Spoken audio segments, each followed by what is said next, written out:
Hello mga kaloys! Gumawa tayo ng another dessert from Chef Obang's recipe. Ayan, nilagyan lang ng butter yung kawali at nilagyan ng condensed milk. And pag halu-haluin and after that lagyan ng Milo at pagkatapos ay lagyan ng egg yolk pag halong-halo na yung Milo. Hindi ko na mahalo yung iba, medyo nagbobo. Pero kung matyaga kayong maghalo, haluin nyo na lang ng haluin. Ayan, kailangan talaga matyaga kang maghalo-halo dito.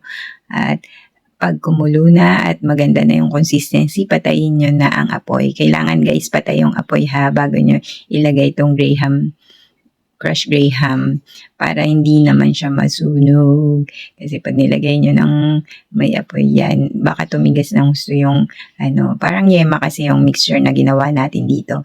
Nilagyan lang natin ng crushed graham at Milo. At pag na well combined na yung mga ingredients, ilagay nyo na sa isang pan.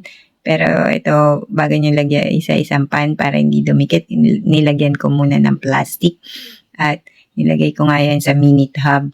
Pwede nyo to guys pang negosyo if mahilig kayong magnegosyo ng mga dessert. Ayan, masarap nga ito.